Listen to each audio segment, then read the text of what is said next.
Welcome, everyone. Thank you for joining. We're planning to go to 8:30.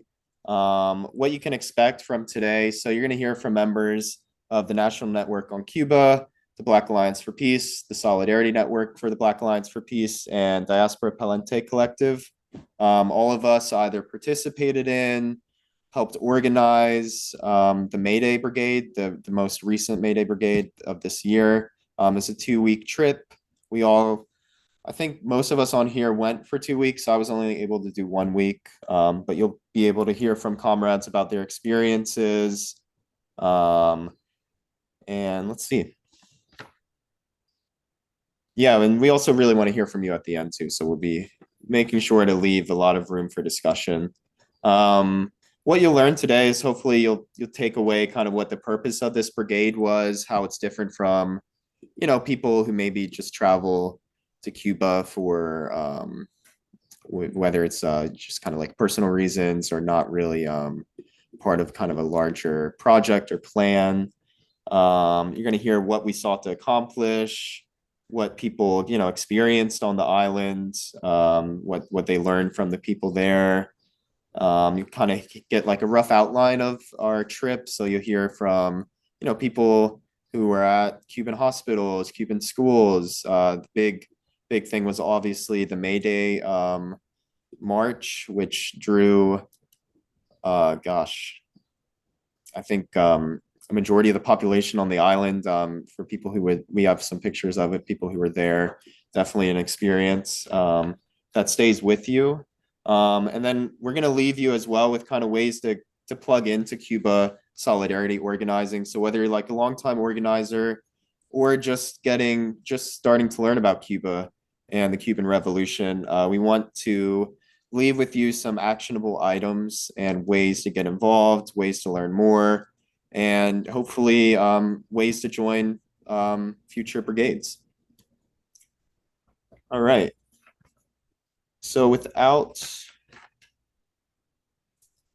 waiting too long, I'll kick it over to Ash. So Ash is a member of Diaspora Collective, was on the May Day Brigade, and I'll let her introduce herself and then get us started. Hi, Pat. Thanks for the intro. Yeah, I'm in Diaspora Collective, otherwise known as DPC, and we are a socialist organization fighting for an independent and liberated Puerto Rico. I'm currently based in Mananse Lenape land in Queens, New York, but we have chapters all over, not just in New York and Florida, as well as the DMV area. So, can you hear me? Yep, we can hear you. I'm having trouble spotlighting people, but you're coming through clear. Okay, cool. Well, I had a little notification pop up. Okay, so one of the places that we went to was actually the regional hospital, which you'll see pictures of in the next slide. And that hospital covered the entire province of Artemisa. So despite only having 170 beds and an ICU with only 12 beds, they were serving over 3,000 people. And they were doing so with a 0% infant and maternal death rate and a 24-hour lab that ran emergency testing. So the first time I was learning all of this in Cuba, I was not only blown away by the level of ingenuity that they had when it came to practicing medicine, but also the resiliency they had, because throughout the entire week leading up to our visit to the hospital, we had experienced frequent blackouts, and the hospital explained how basically they had not only a backup generator, but jobs dedicated specifically to monitoring their gas levels, monitoring their electricity levels. So to see how much effort and care went into making sure that all of their patients were taken care of, despite the US blockade, just kind of blew me away. And the medical system itself in Cuba, besides being free and accessible to all, also had like a tiered system to it. So when we were there, we got to speak to nurses and doctors who basically told us about how there's doctors within each municipality. And then there's the main central hospital that people go to, but there's also specialized centers as well. So each patient gets their own personal doctor or family doctor that they visit within their own local area and will consistently check up on them. but then they'll also get personal specialized care at the regional hospital. So if you want to go to the next slide. Also connected to the hospitals, we were able to visit ELAM. So ELAM was built right after the Cuban Revolution when over half of the doctors had left. So there were only about 3,000 doctors left in Cuba.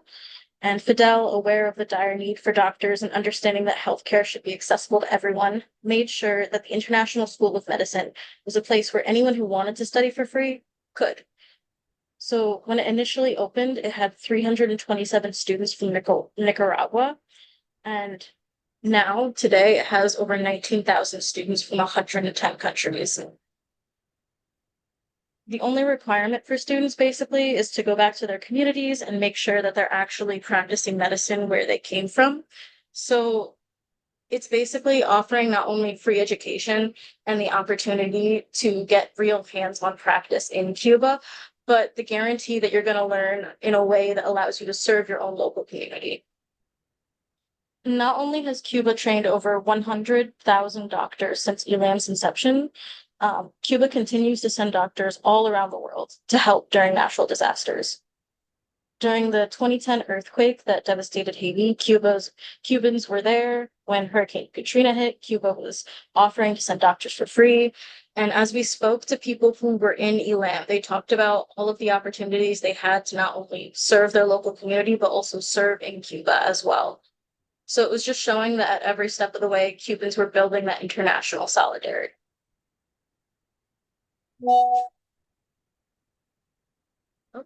Um, can y'all still hear me? I keep getting notifications pop up. Yep, you're good, Ash. You're perfect. Okay, cool. So despite the fact that the US consistently tries to prevent Cuba from sending doctors around the world by threatening to revoke visas of the officials that collaborate with this medical program, Cuba consistently sends doctors out and make sure that they're constantly attending to. Sorry. Pat, I'm gonna cut it short. I keep getting notifications in and out. Sorry. No problem. Yeah, we can hear you still. So if you want to, if you have any finishing thoughts, feel free to jump back in. But we'll pass it next to Carrie, who's going to be touching on the educational system in Cuba. So I'll pass it to Carrie. Um, Hi everyone. My name is Carrie. I use pronouns based on Lenape land, also known as Brooklyn, New York. And I'm a member of the BAP Solidarity Network. And so, yeah, I'm going to talk a little bit about Cuba's revolutionary commitment to education. And so, as many of you know, education is free, universal, state funded from preschool all the way through levels of university. And so, if you want to get a PhD, all the way up to a PhD, or a medical school degree that's fully funded. The literacy rate is about 100% in Cuba, so obviously one of the highest in the world. Um, and education is viewed as a right, not a commodity, kind of unlike the model and system of education we see in United States. And um, here's a quote from Fidel explaining why Cuba has the highest literacy rate in the world that I like. It says, "We have the lowest student-teacher ratio and spend 5 times as much on schools than war, the opposite of what the United States does," which I feel like sums up the difference between their model and ours pretty well. Um, and so in the first half of the 20th century, there was a very low literacy rate, and then immediately after the 1959 revolution, there was huge literacy campaign in 1961 that mobilized 250,000 volunteers, mostly teenagers, to teach literacy in rural areas, and they lived alongside families and worked with them. And so illiteracy dropped dramatically after that to less than 4% within 1 year. And online you can find some of those kind of like pedagogical materials, and it's really interesting. And so the kind of structure and philosophy of the Cuban education system emphasizes kind of holistic development in an intellectual, physical, emotional, and moral sense. And there's a strong focus on socialist and anti-imperialist ideology. They provide free meals, healthcare staff, which includes like a doctor, a psychiatrist, a social worker at every school, free uniforms. There's an interesting documentary clip where Fidel is at a school, and there's like this democratic participation process for coming up with what the uniforms would look like. And so like he was talking to the children about like the specific down to the specific like material used, which is neat and shows how like at every single level of decision making, students are like centered and prioritized in their voice as well. Um, and there's also a bunch of like specialized schools, like art schools, teacher training centers throughout the island. And so we had many different kind of educational related exchange. The first was at, if you could actually go back a slide to the university slide real quick. The first was with students from the University of Artemisa, which is one of the like regional, which is the regional university of the province of Artemisa. And it focuses on agriculture, education, community development, a bunch of things. And we talked to students there, and they were very bright and articulate. And the one in my group was actually the head of their um, I guess what would be the equivalent of like a student union, but it's like politicized. Um, and so he in particular had really interesting insights on like the kind of democratic participation and input that students have on all levels of decision making, and it really contrasting that with the way that students in the US like and university administrators have such hostile feelings, like that is not a thing there. And that was like a concept when somebody brought that up, because they are able to go to their university higher ups with specific proposals, ideas, etc., that are then like heated. And so that was an interesting like full of student participation in social political activities. They had Palestine protests on campus, which they talked about. That was interesting. And so there's a lot of different opportunities for like leadership development and ways of kind of like building socialism both in and outside the classroom. And very much like active citizen participation. We also went to a polytechnic university, the outside of Havana. It's the country's like top university for technical sciences and engineering, and applied sciences. And I had a really beautiful campus with a lot of stunning like sculptures and architecture. Um, and it was this visit was interesting because it showed kind of like the prioritization of STEM, but in the service of the public good and not the private sector, which is what we associate STEM with in the United States for the most part. That and like military defense stuff. And that's very much not the case here. In Cuba, STEM is used for like the development of furthering, the country's socialist development. And so very much different. I also had um, the opportunity to sit in on a class at the University of Havana um, before because I came a few days before the brigade started, and sat in on this revolutionary history class, and it was so engaging, and it did a really kind of like amazing job at talking about Cuban historiography, and the students were really engaged, and we distributed like propaganda material to them, and they were really, really excited. And a lot of them were participants in like the Youth Communist League. And there was definitely a lot of like revolutionary zeal on campus, even down to the level of like they had tanks from the revolution on campus and a lot of cool stuff. And so that was great. And then Ash already talked about Elam. I guess the only thing I'll add to that is one thing that I thought was a interesting anecdote was Elam is on a former military base, or not military, naval base. And it's right next to the water. It's like beautiful. It's right on a beach. And um, Raul was like, because Fidel came up with this idea, and Raul was like, okay, I'll get it to you in a year. And Fidel was like, no, 1 month. And then it opened 1 month later within that same school year, which is like amazing and not something that is normally possible with like the way bureaucracy works in the US. And so yeah, the Elam trip was amazing. There's a lot of Palestinian students at Elam. And so I got the chance to befriend some of them, and they come from all different, like across different political factions.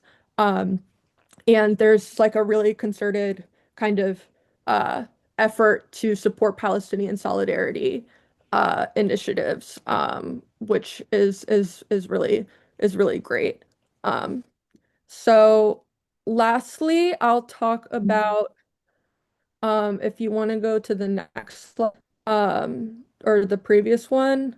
So we visited a school that was like a special education school for students with various disabilities, autism, ADHD, etc. And it was so it was so thorough and comprehensive, and they had it's a provincial school, and so there's kids from all across the province. And so the picture of the beds there is where some of the children stay. They board Monday through Friday, and then others go daily with the bus, using the bus. Um, and they each child had assigned like a whole team assigned to them, essentially, to including uh, cognitive development. Um, they have they have monthly parent teacher conferences because they really emphasize the importance of like, this happens at home. Education doesn't just stop at the school. It's like a lifelong holistic thing. Um, and so that was really amazing. And really uh it was really, really special seeing all the kids there. And they do a lot of like, in addition to your regular uh, secondary, primary school curriculum, they also teach vocational skills, computer classes, sewing, kind of things that promote you know, that people can, sustain themselves as individuals, and giving them like real life practical skills in addition. They had a whole like community garden farming system where they grow food that they then eat. So the whole thing was really self-sustaining and completely government funded. Like compared to thinking about like special education in the US is severely unfunded. It's either really expensive and privatized, or it's really underfunded and inadequate at the public school state level. And so this was completely like anything I had ever seen, and it was also technically a boarding school too. Um, so yeah, that was great. And it again, the US embargo like limits access to a lot of school supplies, lab equipment, textbooks, basic supplies. And so that resource shortage requires a lot of like creativity and innovation on the end of educators. And like despite the resource shortage, Cuba invests very much in education in terms of like percentage of national budget, and general commitment to public education just like remains strong across the board in Cuban society. And so overall, I think visiting the educational institutions were my favorite part, just as a recent student at a university, at a very like corrupt university in the US, and just seeing not only how this happened at the level of schools, but like everybody is just very uh well educated on the revolution. The average Cuban is just smarter than the average American. I'll just say that.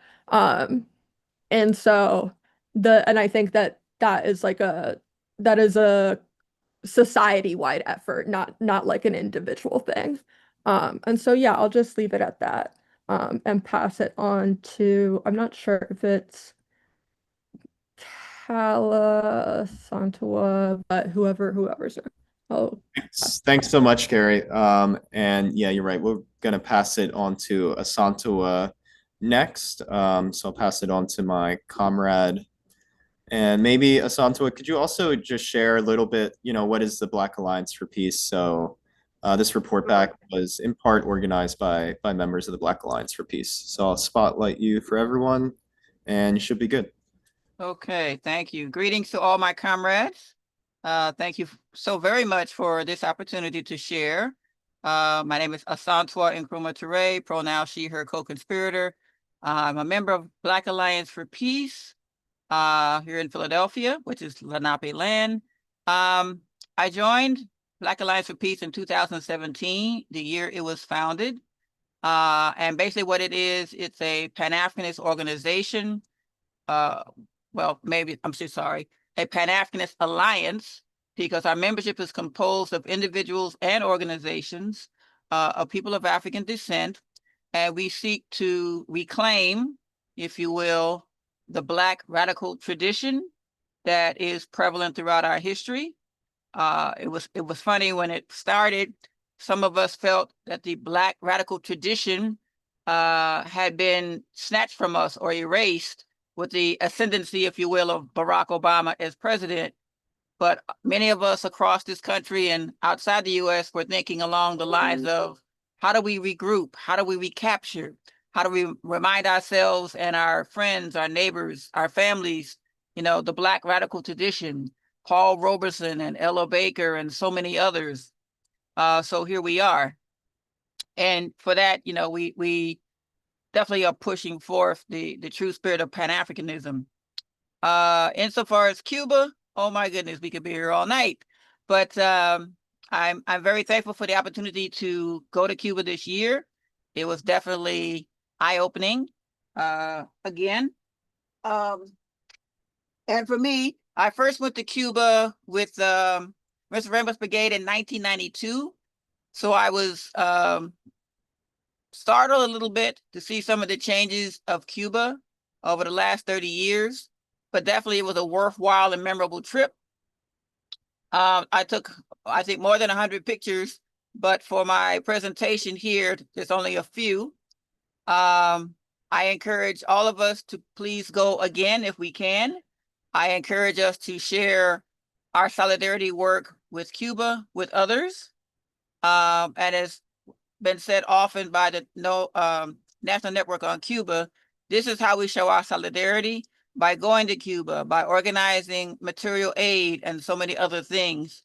But of course, we place an emphasis on political education because there's so much about Cuba that we hear in the United Snakes of America that is not true. So by going there and studying Cuba, etc., that's how we educate ourselves. But to go to the slides, these are just a few slides that from my pictures, and these are the ones that really struck me. One thing about Cuba I've always been impressed with is its solidarity with other movements and other struggles around the world. So here in this first slide, we see the architect Joe Diaz-Caceres, who designed this sculpture of our great beloved leader of Vietnam, Ho Chi Minh, and it's located in a park in Havana. The story with this is we were across the street seeing a movie. I forget the name of the movie. It was about finding a cure for dementia. As we come out, someone mentioned that across the street in the park, there was a statue of Ho Chi Minh. I got excited immediately. let's go, let's go.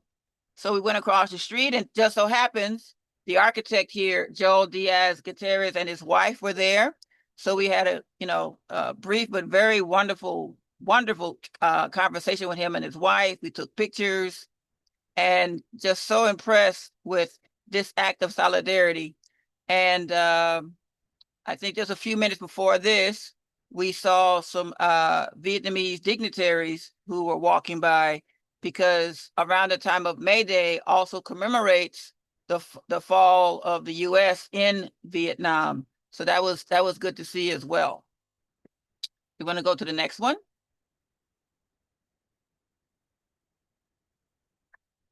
Now, this one truly warms my heart. This is Baba Luis, and he's now 84 years old. And he shared a story with me that he fought with other Cuban soldiers in Angola, and reminded me that this year marks the 50th anniversary of the Cubans who fought in Angola. And I was so touched, I was almost in tears. You leave Cuba, you leave your family to go to Angola in Africa to fight. And I asked him, well, why did you go? Why did you leave? Why did you leave your family? And he just very matter-of-factly, very simply said, because it was my duty, because I wanted to. And it was such a simple response to my question that really, it still sticks out with me a lot. So yeah, and the beautiful mural there behind us at the camp where we stayed. So this is one of my favorite pictures.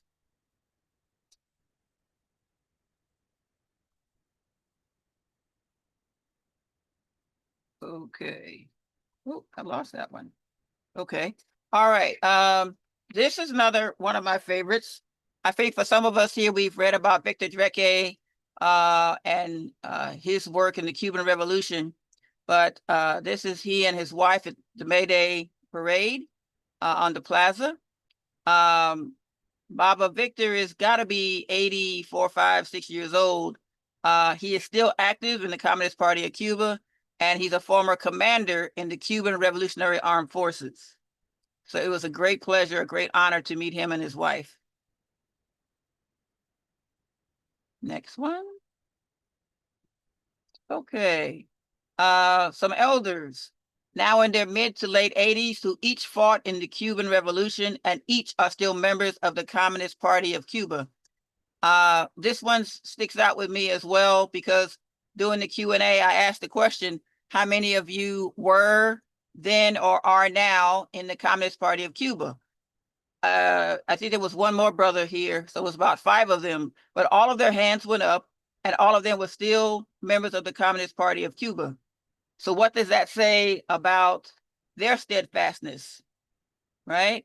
They're soldiers from the Cuban Revolution. They've stayed active. They still press on. And there's a lot to learn from that. There's a lot to be inspired by that. Next one. Was there another slide I had? No? I don't think so. That's everything I grabbed from what you Okay, all right. Well, again, for anyone who wants more information about the National Network on Cuba, how to get involved in this work, to share with others in your communities, in your cities, please check out the National Network on Cuba. Please join with us, and let's work together. Thank you so much. All right. Thank you so much, comrade. Also, yeah, definitely important to write that link down. So NNOC.org. Also sharing the link to the Black Alliance for Peace too. And we'll pass it to Kala, who's gonna close out for us the report back section of tonight, and then we'll jump into Q&A and discussion. So we really want to hear from people who are with us tonight. And Kala, I'll pass it to you, so I'll spotlight you here, and then you can get started.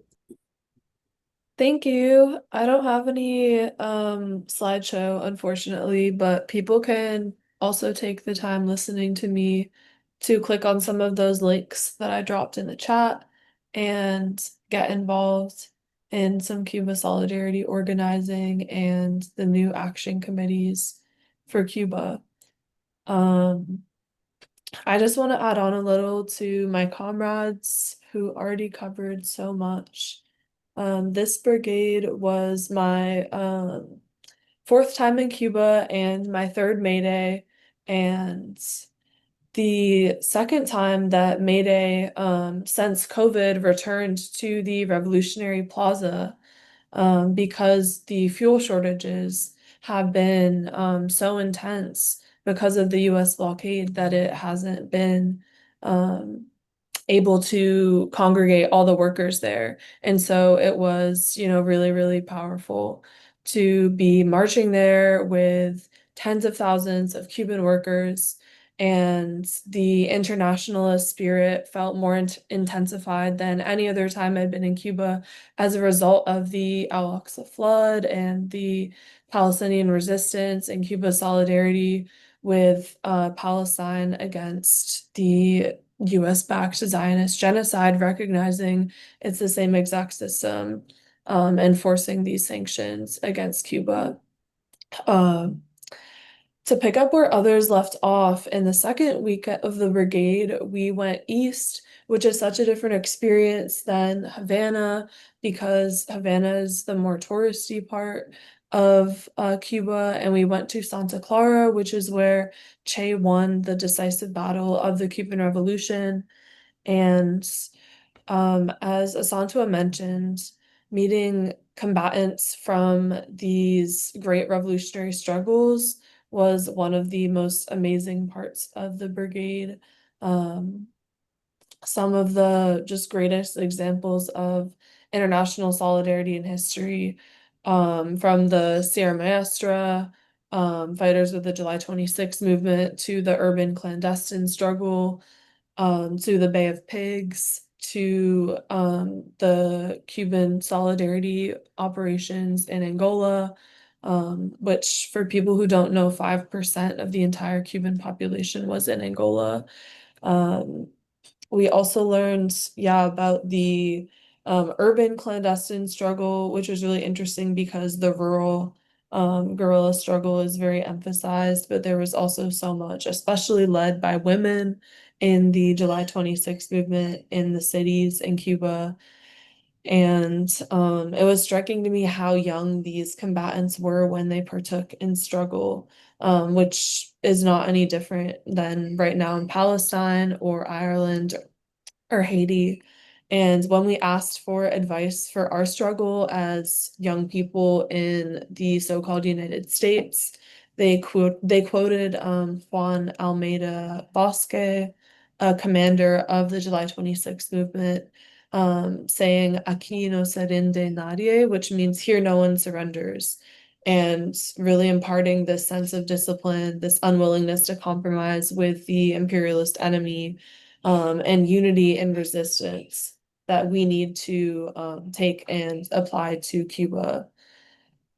And I think, as amazing as the brigade is, and in the links that I dropped, there's information on how to come to Cuba. We can't bring everyone to Cuba, nor is that how we're going to win. So we have to understand how to bring back the militancy, the discipline, the levels of organization that we witness there and get to partake in, back to the work that we are doing here. For example, like Palestine, Cuba is an example of a society where political prisoners are its compass, as shown through the fight to free the Cuban Five, who were held for decades in US prisons on espionage charges, because they were fighting against US-backed terrorist groups that were attacking Cuba. And now they're all free and working every day in the Cuban Revolution. So anyways, I'm gonna stop there, but I want to shout out just again all these links, and particularly the action committees for Cuba, because like BAP, the National Network on Cuba is an organization of organizations, and so there's a lot of people working on different projects in different cities and locales, and we're trying to unite that work as much as possible, and particularly getting material aid and shipping containers directly to Cuba. So there's a Signal group that people can join directly, and there's particular areas of the work, like media and propaganda, that folks can plug into directly. Thank you. All right, thank you so much, Kala. And yeah, all very important. Let me see, sorry, just getting my bearings here with the tech. Okay, so we're gonna move on to the kind of the discussion portion of the report back. So I'm gonna spotlight all of us who were there. Let's see if I can do this. Oh boy.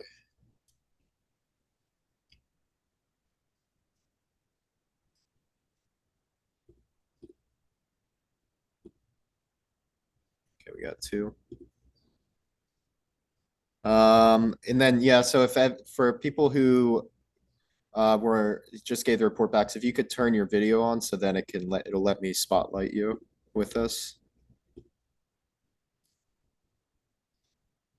If not, it'd just be me and Kala. Okay, let me see. Add spotlight, add spotlight. And then Asantua, yeah, if you want to be spotlighted with us, just have to start your video. I'm sorry. Oh, you're good. I had to step away for a minute. I'm having problems with my fan. Oh, you're fine. Yeah, no problem. If you want me to spotlight you, just let me know and I'll spotlight What you. did I miss? No, you didn't miss anything. You're good. We're just transitioning now into the Q&A part and the discussion. Okay, come back to me because I'm having a problem with my fan. No problem. No problem. Okay, so we got the chat function. If people want to jump on Stack, feel free to raise your hand. You know, you can come off mute, type your question in the chat, and we can read it out. But we really wanted to reserve this time for people who are here so we can get a sense of, you know, what people understand about Cuba, what's exciting to them, how they kind of want to get involved, or even like talking through maybe some misconceptions or propaganda that you're hearing about Cuba as well. This is a great time to talk through things.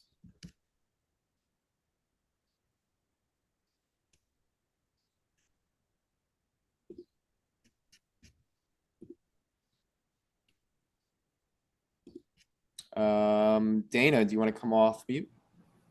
Yes, hi. This does not address any of the things that you just asked for, Pat, so I'm sorry about that. But I was wondering, particularly for Kala, you said you had been there several times, and Asantua, when she's able to come back, what you noticed or what you took away from having returned or been back multiple times. And then I'm not sure, Kala, what the time difference there was for you. And then Asantua, particularly, what stood out to you? You had mentioned it a little bit, but the differences between the visit in '92 versus today. Okay, what order are we going? What order are we going in? You can go first and then I'll follow you. Okay. Well, for me, I first visited Cuba in 1992, and that was around the time in the 90s when I was doing a lot of international travel. I went to Africa twice. I went to London, England, went to Cuba, went to Toronto, Canada. I was just all over the place, really learning about the world. And having been an organizer for many years, travel, and this trip in particular reminded me of what Malcolm X taught us about how travel broadens your scope. Now, one thing that jumped out at me this year going to Cuba is when we were riding from the airport to the camp where we were staying, I saw trash piled up. 30 years ago, there was not even an aluminum can anywhere, not a gum wrapper anywhere on the ground. But due to the continued U.S. Embargo, right? If you have a trash truck, that truck needs parts to keep it maintained. You need fuel to run the truck. You need all kind of things to really operate your waste management program effectively, efficiently. And the embargo makes all those even simple things more difficult than it has to be. So that jumped out at me right away. My first day, like, oh my God, right? But in talking with people and our conversations and the places we visited, you know, people in struggle always find creative ways to deal with those challenges. And in Cuba's case, they found creative ways to deal with those challenges without abandoning their socialist principles, right? Now, everybody's, at least some people in the United States are hollering about socialism and it's bad, it's terrible, yada, yada, yada. But they don't know the difference between Karl Marx or Groucho Marx, right? But it reminded me why I am in the movement for as long as I've been. I appreciate what I've learned, the people who I have met. I hope to do, you know, more travel. And I regret now I hadn't been to Cuba more often than I have. But I'm very thankful for the opportunity. I'm thankful for all the people that I met. You know, talking to elders who've been in the Communist Party since they were in their 20s and are now in their 80s, right? That's impressive to me. The Baba Luis who talked about he went to Angola was very matter of fact. It was my duty. I wanted to go, right? How do we get to that type of level of commitment, ideological steadfastness? How do we get there? So that those are things that struck out for me. And, you know, I need to go back and do some more reading because I need to read up on some other things for sure.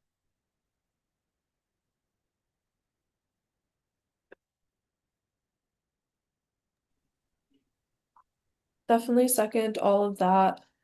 The times that I was in Cuba were much, much closer together in time. My first time in Cuba was in 2022.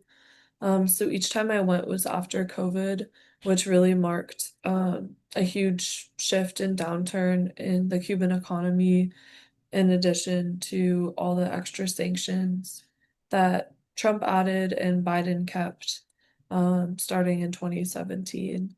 I did notice this time, compared to the other times I'd been, that there was more tourism, and like I already said, there was more fuel thanks to Mexico and BRICS, I believe. Cuba is now a partner nation in BRICS, but there is definitely more inflation, and it's really hurting people. In addition to all the shortages caused by the blockade, increasingly people can't afford everyday things. People have told me, like, before COVID, a pizza was 10 pesos, and now it's 200 pesos. And also the migration crisis, how many people who have stayed in Cuba but who have family members who are in the US, which is all part of this imperialist war, trying to destabilize Cuba. The Belly of the Beast outlet just released reports on how Cuba has lost like over a million, almost 2 million members of its population in the past 4 years, to migration, primarily to the US. And these are mostly young people and the workforce, and so Cuba's also increasingly having one of the oldest populations in Latin America. And so that is also something, just talking to friends, that definitely appeared far, far worse than the past times that I'd been there. And of course, also comrades who are Palestinians in Cuba, their family situations are far worse. and they are living under the siege of the blockade while their families are living under the Zionist siege in Gaza. I'll pass it to anyone else who wants to add on, or if we have any other questions in the chat. I don't see any though. Yeah, I'm not seeing any questions in the chat. But if anybody has anything, this is like a great time to ask it. You know, even like a little thing like you're thinking about going and you're worried about travel, or like, you know, what did that process look like? Really happy to talk through anything with folks. Or, you know, if people have questions about you're really interested in this work and they're not really sure where to begin, or it feels overwhelming, we can help. We'll be sending out a follow-up email after this with some resources and ways to get involved. But yeah, we really wanted to leave it open to kind of have a discussion, Q&A, because we know there's just a lot of propaganda that Cuba's up against. And so hopefully this is like a helpful time to kind of work through some of that.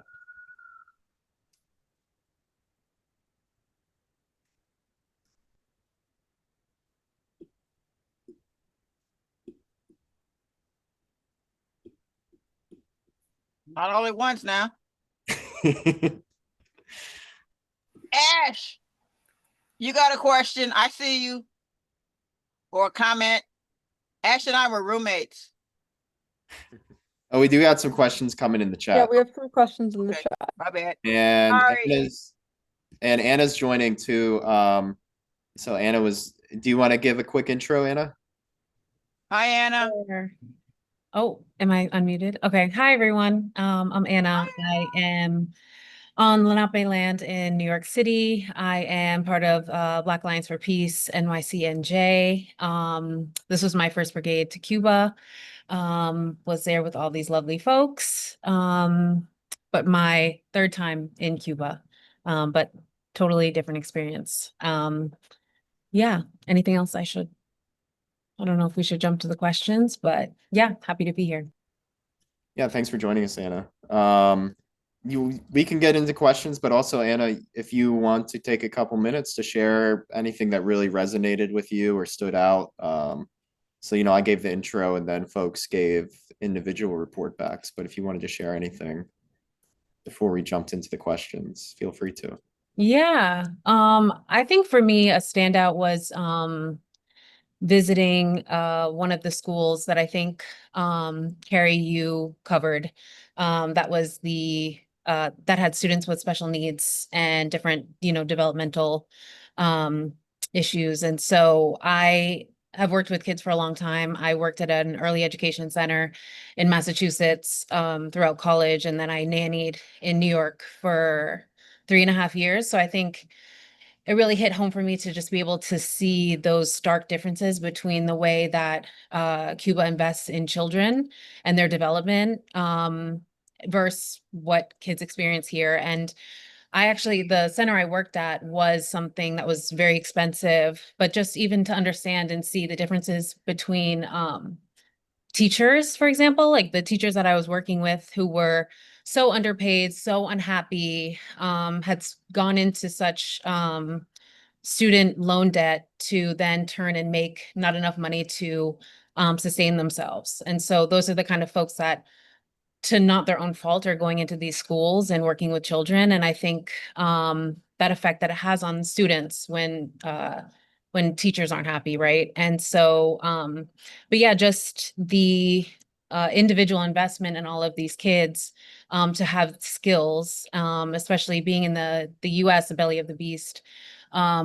We know that folks are highly illiterate, uneducated. I think the average, what is it, like a 6th grade reading level for most folks in this country. So, and not having skills, right? Not having skills that we need to materially sustain ourselves, whether that has to do with food or any sort of production or development that we need for our society. So I think that just being able to see that from such an early age was really special, and seeing kids that feel seen as individuals, included. There's no separation of kids because of their developmental where they're at developmentally, versus here where you see that kids are really tend to be really isolated, and like we Carrie was speaking to, really being underfunded or inaccessible. So that was really a special moment for me. And yeah, just being around happy kids, happy teachers, and teachers who are continuing to learn and develop their skills and how they are as educators. So yeah. Thanks so much, Anna. Yeah, that definitely stood out to me too, that the teachers are very much like on the student side. And I'm not a student anymore, but you know, I'm sure people involved in Palestine solidarity organizing who are students can really speak to what they're up against in the US. So I'll pass. So we got some questions. The order we'll do it in is we have TB, who I saw with the raised hand. I don't know if you want to come off mute and ask your question or share it in the chat, but we got TB. I can come off mute. So I'm pretty new in this space. I've been part of Black Alliance Peace for probably a few months. So my question is, how do y'all organize these trips? Do y'all, because y'all say these are trips are not necessarily comparable to like personal trips or like tourism. So do you like meet with the people on the ground, or do you just observe this on your own, or is it like a tour guide that come with you and plan this out with you? Like, I just want to know how y'all plan these trips out in the first place.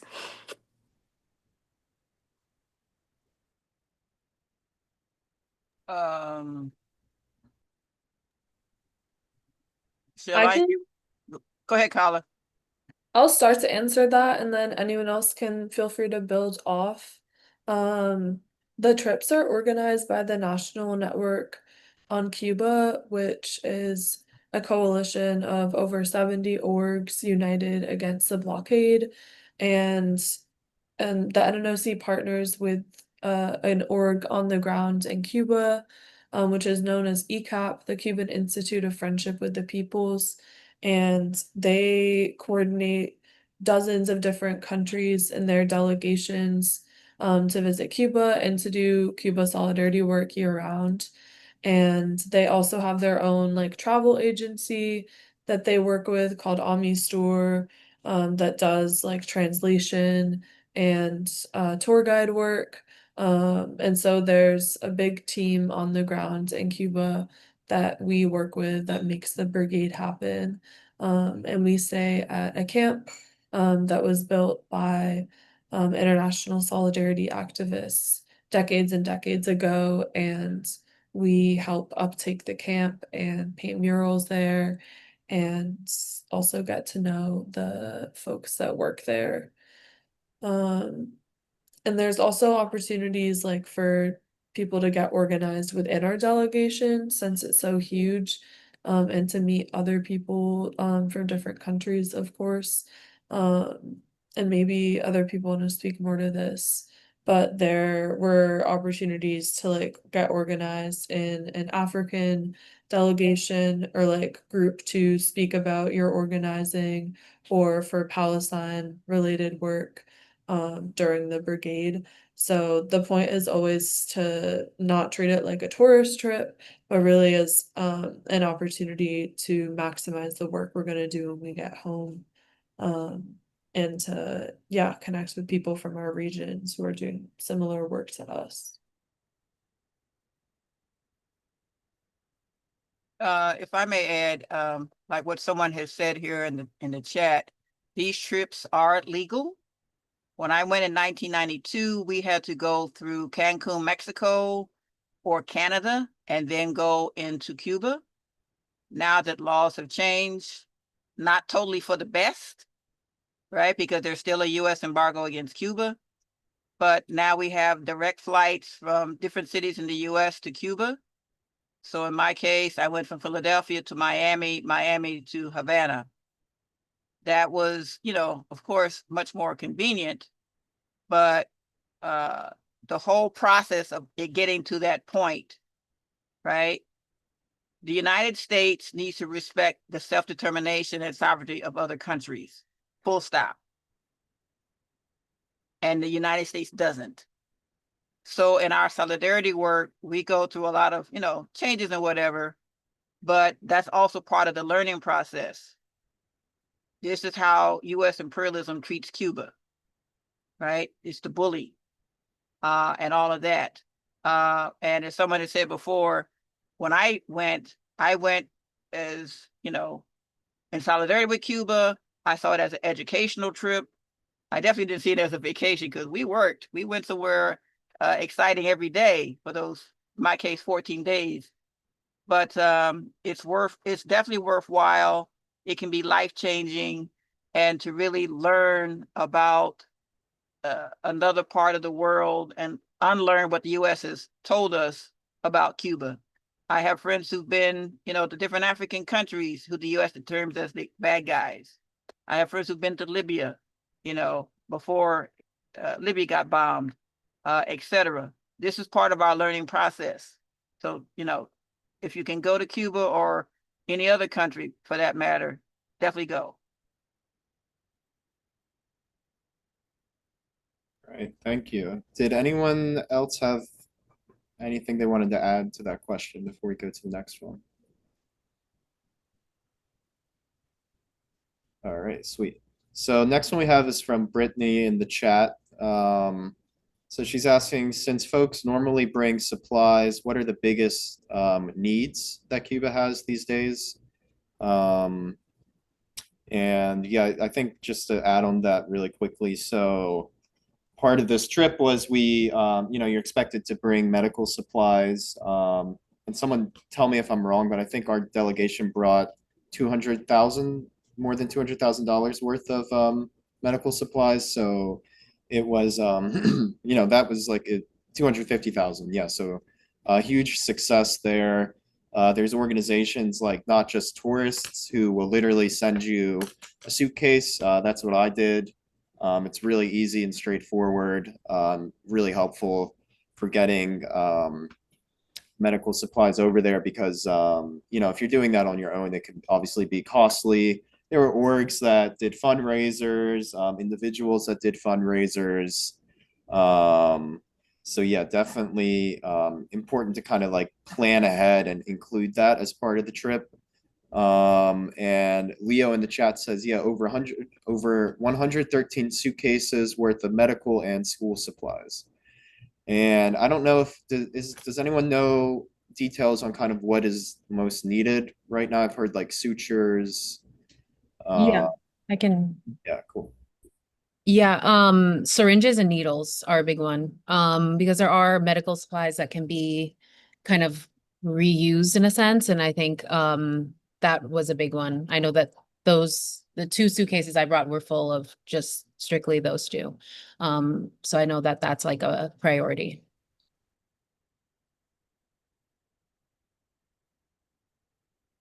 And I know, Ash, you cut your report back a little short because you had some tech issues, but did you want to add anything about like the hospitals or your experience there?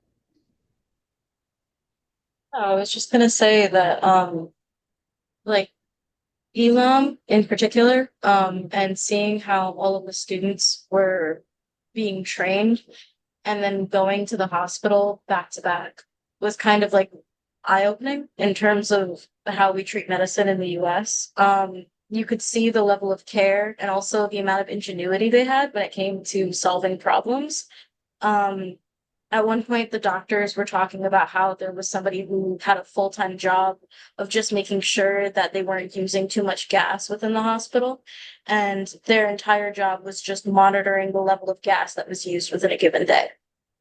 And touching on what Anna said, at one point I was talking to one of the nurses and they were talking about how during COVID, when the entire world received the vaccine, Cuba received a vaccine as well, but they didn't have enough syringes in order to distribute it. So it's just one of those things where you have a country that's making amazing medical advancements. Like they have a vaccine for diabetes and they have a vaccine for Alzheimer's that's also in the works, but they don't have the means to actually distribute it to the people. So, yeah.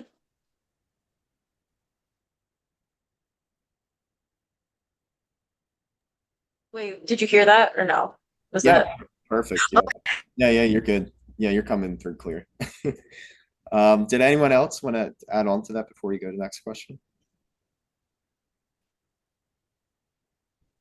Okay. Not yeah. specifically, just to build on to Ash, not specifically related to this question, but there's folks who like go and get like who were, I guess, extended people I met who were visiting Cuba who were going and getting like medical treatment there because it's better than in the United States.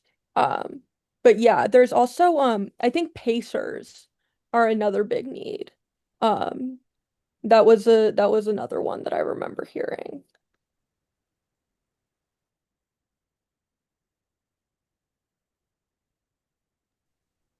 Yeah, learning about the medical kind of yeah, their medical system there was really impactful. Like so Santo and I are in Philadelphia, and it's always kind of upheld as like one of the, one of the best places, like one of the highest rated hospitals, highest rated services. But we're not, people on this call are not unfamiliar with the way that the US healthcare system works and how medical, who's allowed to get medical care, who can afford medical care.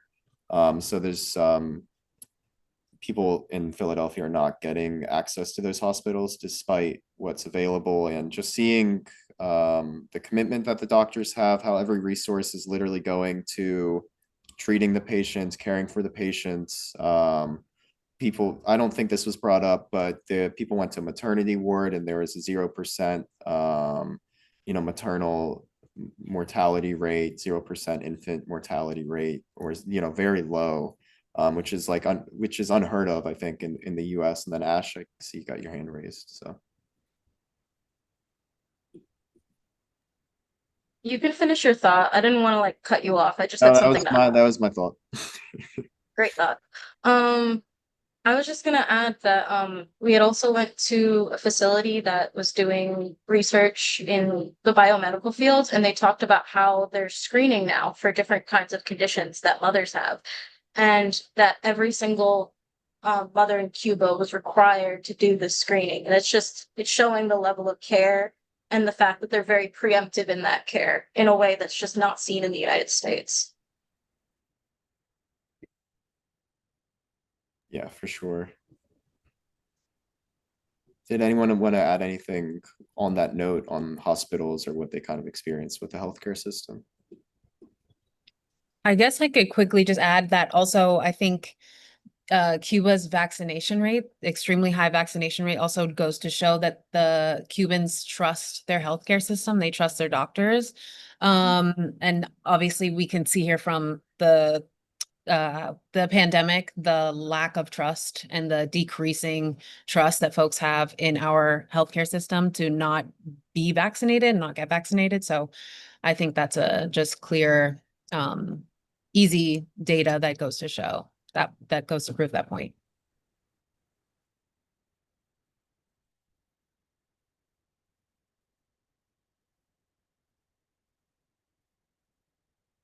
Okay. Sorry about that. I had a call from, okay, sorry about that. So we'll go to the next question.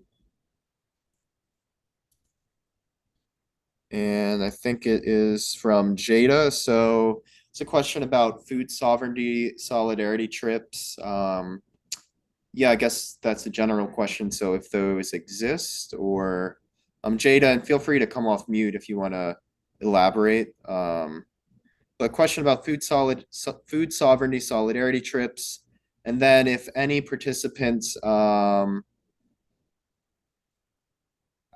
any experience seeing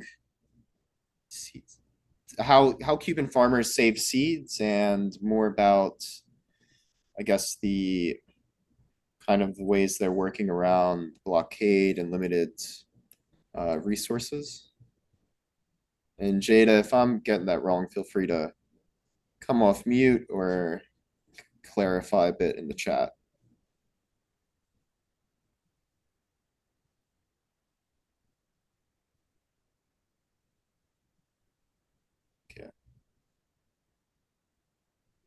So we did not go to any farms on the trip. It's just like urban gardens. So did not get like firsthand experience with that.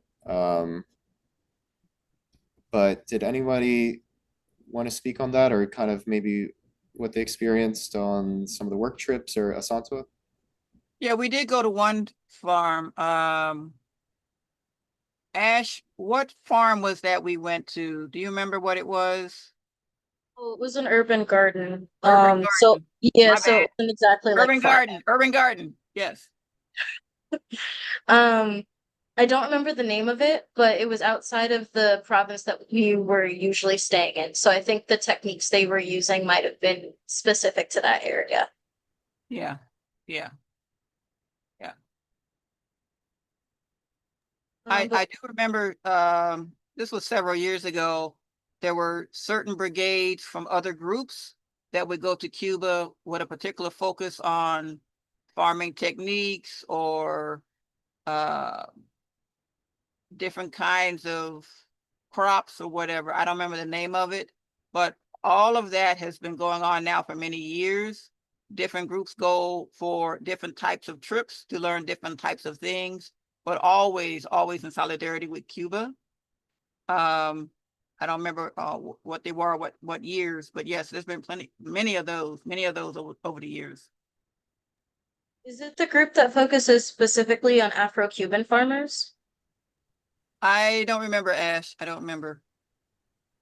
I could try and find a The name. one that I dropped in the chat, Regula Soul is definitely one to check out. They have brigades and farming programs, and I believe it's Afro-Cuban centered.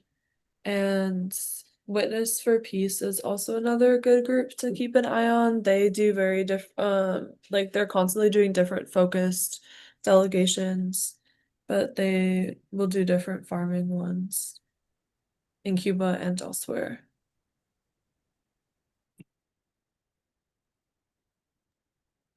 I don't know if this line's 100% up with the question, but it was Jada that asked the question, right?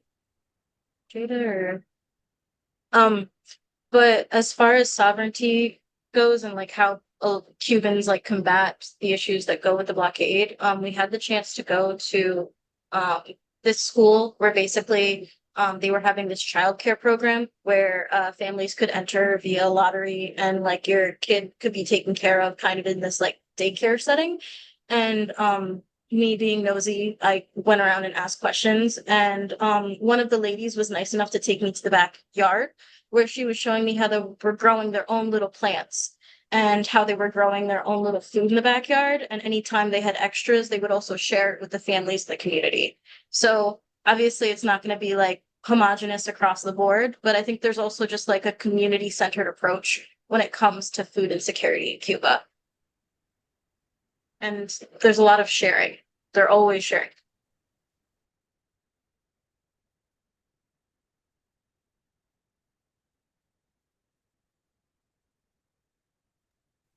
Right. So we're do a time check. We got 15 more minutes left. Does anybody have any other questions or things you want to discuss? Now is a great time to. TB, I think it's saying your hand's raised. Yes. I would say like this discussion was very interesting to me. I feel like most of the conversations about Cuba is through the lens of the Cubans that live in Florida. If you know, you know. So I think this is nice having another perspective of what's really going on here without all the propaganda. And also, not just Cuba, but I also see in Palestine, for example, this community building, especially in Iran as well, on the ground of how everyone is willing to work together. And I think that thinking about the United States, where everything is individualistic, where you don't even know your neighbor or you don't even bother to talk to your neighbor. Just from learning what's happening in Cuba, how could we even get started with I guess yes, you can say like talk to your neighbors, but like I wonder, this process maybe seem easy from the jump, but it seemed like it's gonna take a lot longer than just talking to your neighbors. So I'm just wondering, like, I mean, that's just one example, but I guess with all the other stuff that we learned uh from Cuba, maybe how realistically that's gonna take for the culture of the United States to kind of gear towards that model. I think because there's more and more massive dissatisfaction in the United States, that conditions are improving to where our work in solidarity with Cuba will get somewhat easier. And what I mean by somewhat, I mean people in the United States, we are the most heavily propagandized against Cuba, against Palestine, against whatever. But at the same time, what I'm very hopeful about, the last 15 to 20 years, I've met young people, Cuban Americans, who are now saying publicly, oh, my grandparents and my parents lied to me about Cuba. They are going to be the ones to lead us, take us to the next level in terms of solidarity with Cuba. Can you imagine, you know, your grandma told you about the horrors of communism and the horrors of Fidel, and you go to Cuba or you read books about Cuba and you've been there and all of that, and then you find out you've been lied to all your life? I've met a lot of Chinese Americans, Korean Americans. They're realizing, in some cases in their families, you know, grandpa told you lies about Ho Chi Minh of Vietnam, or Chairman Mao of China, or Kim Il-sung of Korea, right? Young people are taking these things on for themselves. They're finding out for themselves. They're traveling. All the social media we have now, right? People are unlearning a lot of things, and they're learning more about capitalism. Capitalism does not offer us anything, right? So for me personally, that's inspiring to me. And some of these young people, some of these young Cuban Americans, they're going to run for office. And, you know, they may run as a Democrat. Okay, I'm not, you know, it's okay. But they're gonna come out with positions about US foreign policy and how to treat Cuba and other things. That for me is helpful. That for me makes me hopeful. I'll give it another 10 to 15 years. We had a shift in New York with Zohan Mandami. There's other shifts coming as well.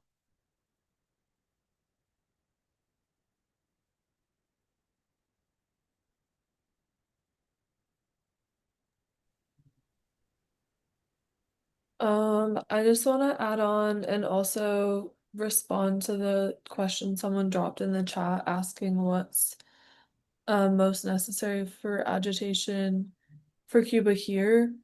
I really think that what's most necessary for agitation for Cuba here and how we should be organizing ourselves is for revolution here and to dismantle US-led imperialism and to not look at the work we're doing for Cuba as separate or in some box where it's not related to Palestine, or to stop Cop City, or to land back, or to all these other national liberation struggles. We need like a broader anti-imperialist movement, and Cuba is a huge part of that. And historically, Cuba has been a leader in bringing together all those anti-imperialist forces. But right now, like young people that are, you know, going to be the future fighters in this movement, they're in the streets for Palestine. And so we need to show all those connections if we want people to be also fighting to lift the blockade. Agreed.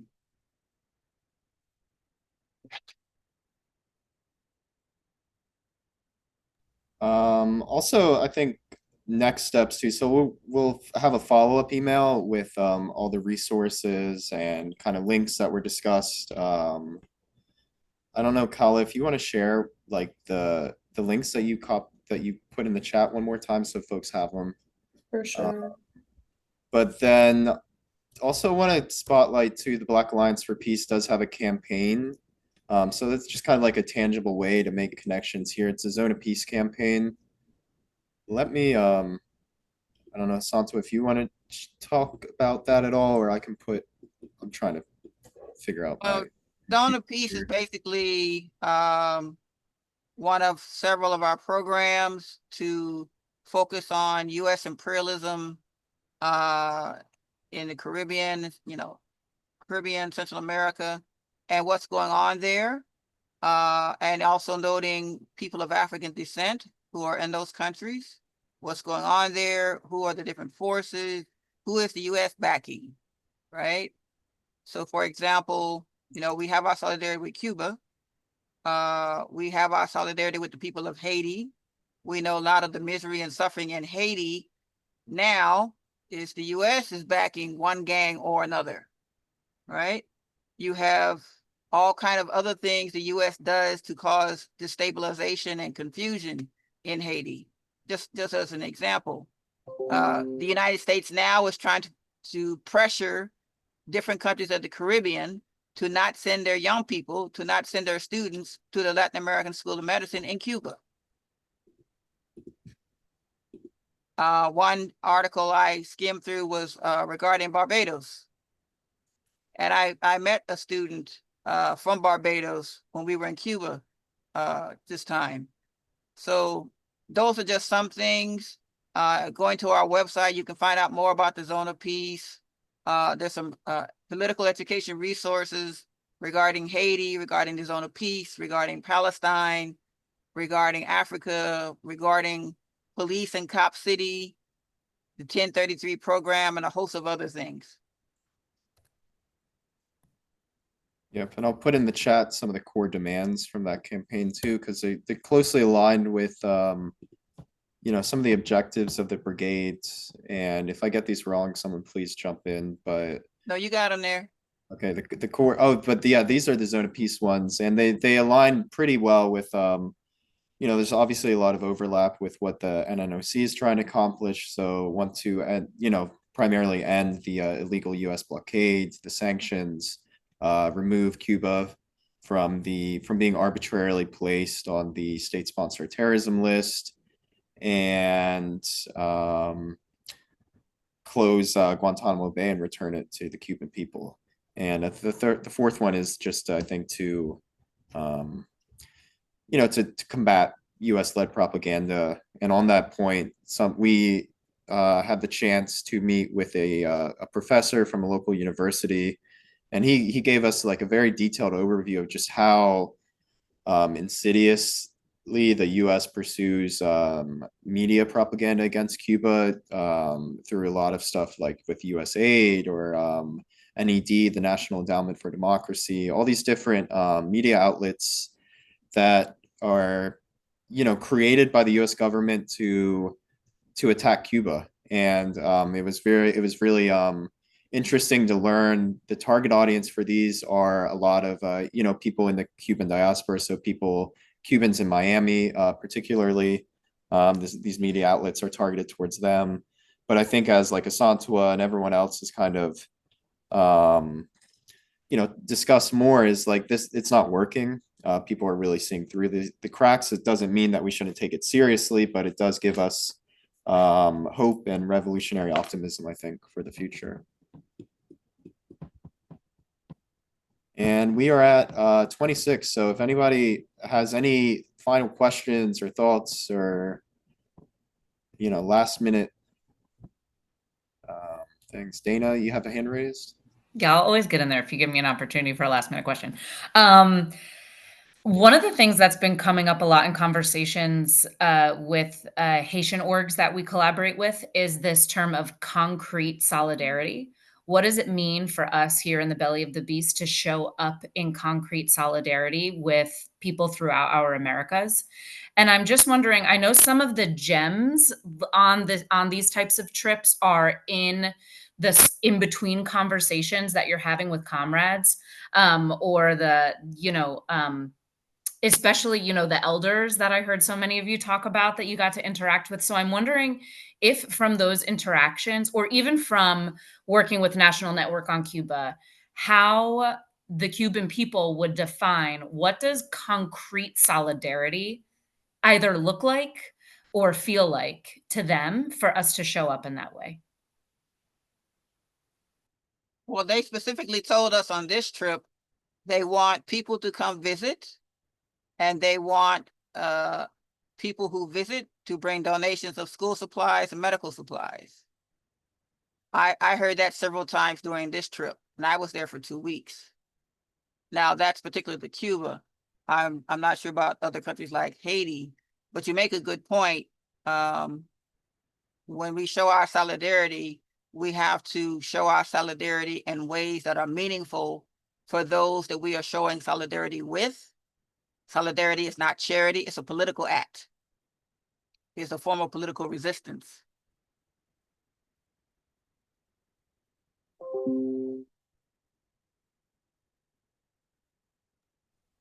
Yeah, I would just, oh, sorry, Ash, go for it. Oh, you go. It's okay.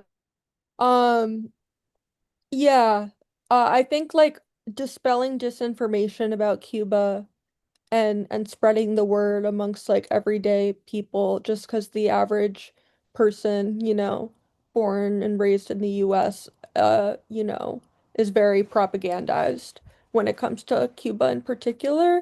And I think obviously going there is the best way to receive that education, but there's also ways to do that, like, you know, remotely, of course. I think like, supporting and uplifting outlets like Belly of the Beast is really important, as well, in like Cuban institutions, cultural institutions, social and cultural and political institutions.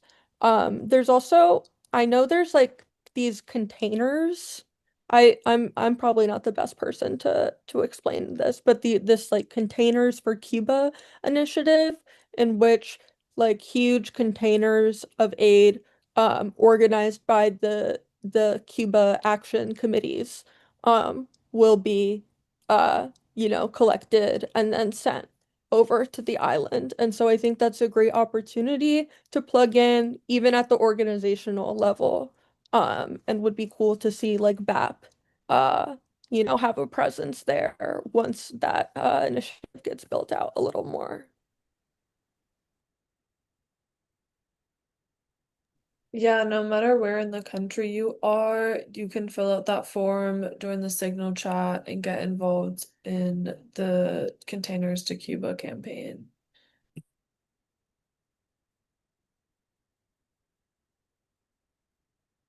Something else that I think is important too is the fundraising aspect. So it's making sure that our comrades here who maybe they face class oppression or of racial oppression, that they're able to go as well. So I think there's work that we can do to ensure that our neighbors can go, or that people we know who maybe you do have to pay, like there's a fee to go, and that can be really difficult for some people. It wasn't easy for those of us on the panel either, right? But I think there's a role we can play in making sure that maybe people who are often missed on these trips or who can't attend, making sure that they're able to go, and that that they can do that comfortably and not have to worry about finances or money.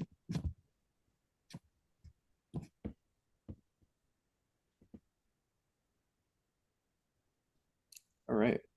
Unless anybody has any closing thoughts, we can end it here. Just wanted to thank everyone for joining us. If you're on the Northeast, it's really hot, so I hope everyone's staying cool. Cool. Hope your ACs are working or you got fans going. Sounds like you got a fan off yourself. But yeah, thank you so much everyone for joining. Please check out National Network on Cuba. It's at NNOC.org. Check out the Black Alliance for Peace. Check out Black Alliance for Peace Solidarity Network. There's a range of ways to get involved. We'll send a follow-up email. And yeah, thank you so much for joining us. No compromise, no retreat. We state these facts only to let you know that those of us who are revolutionary, Pan-Africanists, is not because we love revolution. It is historically determined, and we have no alternative but to follow history and to use history for the benefit of our people.